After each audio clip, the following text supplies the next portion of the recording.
2014 और 2019 के लोकसभा चुनाव में बहुत कुछ बदला, लेकिन बीजेपी को लेकर मुस्लिम वोटर्स का रवैया नहीं। Centre for study of developing societies यानी CSDS के मुताबिक दोनों चुनाव में सिर्फ 8% मुसलमानों ने बीजेपी को वोट दिया। 2019 के बाद हुए विधानसभा चुनावों में भी यही पैटर्न कायम रहा।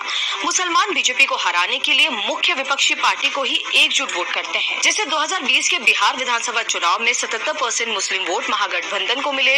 2021 के पश्चिम बंगाल चुनाव में 75% मुस्लिम वोट ममता बनर्जी की पार्टी को और 2022 यूपी विधानसभा चुनाव में 79% मुस्लिमों ने समाजवादी पार्टी को वोट किया। लेकिन अब 2024 लोकसभा चुनाव में बीजेपी मुस्लिम वोट के इस पैटर्न को तोड़ना चाहती है।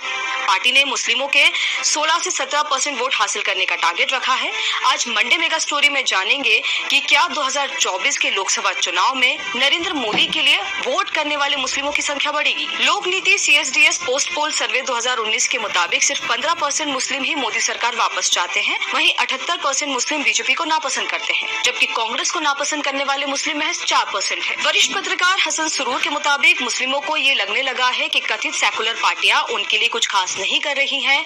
पिछले हफ्ते की 2 घटनाएं इस तरफ इशारा करती हैं। जैसे 23 फरवरी को कांग्रेस विधायक जीशान सिद्दीकी ने कहा कि कांग्रेस मुस्लिमों के साथ होने का सिर्फ दिखावा करती है, पार्टी में मुस्लिमों से भेदभाव होता है। इसके अलावा पूर्व सांसद सलीम शेरवानी ने समाजवादी पार्टी के महासचिव पद से इस्तीफा देकर कहा कि सपा के नारों में तो मुसलमान होता है, लेकिन पार्टी उनके लिए कोई आवाज नहीं उठाती। Centre for study of developing societies यानी CSDS के प्रोफेसर संजय कुमार के मुताबिक इस बात में हकीकत तो है कि विपक्षी पार्टियों से भी मुस्लिमों में एक असंतोष तो है, लेकिन मुस्लिम मतदाताओं के पास कोई अल्टरनेट भी नहीं है। वहीं 2024 के लोकसभा चुनावों में मुस्लिम समुदाय को अपने पाले में लाने के लिए बीजेपी पसमानदा मुस्लिमों को रिझाने की कोशिश कर रही है। मैं मुसलमान समाज की बात कर रहा हूँ। मुसलमान भाइयों में जो हमारे पसमानदा भाई बहन हैं, जो पिछड़े हुए हैं, पसमानदा समाज के भाइयों, आपके साथ आजादी के बाद से आज तक मुल्क में यही होता आया है।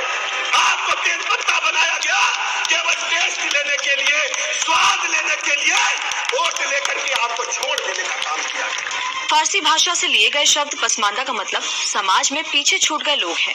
भारतीय मुस्लिमों में पसमानदा मुस्लिमों की आबादी 80% से ज्यादा है। इनमें मुस्लिमों की वो जातियां भी शामिल हैं जिन्हें छुआछूत का सामना करना पड़ता है। उन्हें रिझाने के लिए बीजेपी ने स्नेह यात्रा की शुरुआत की थी। इसके अलावा बीजेपी ने यूपी में अपर कास्ट मुस्लिम मोहसिन रजा को हटाकर पसमानदा दानिश अंसारी को मंत्री बनाया। पसमानदा समुदाय के तारिक मंसूर को पार्टी का राष्ट्रीय उपाध्यक्ष भी बनाया है। पॉलिटिकल एक्सपर्ट अभय कुमार दुबे के मुताबिक अभी तक बीजेपी सिया और बरलवी वोटों पर काम करती रही है, लेकिन सुन्नियों पर बीजेपी ने इस बार ये बड़ा प्रयोग किया है। पसमानदा मुस्लिमों के लिए आउटरीच प्रोग्राम से वोट शेयर कितना बढ़ेगा ये पता नहीं है, लेकिन सरकार की इंटरनेशनल छवि में सुधार होगा।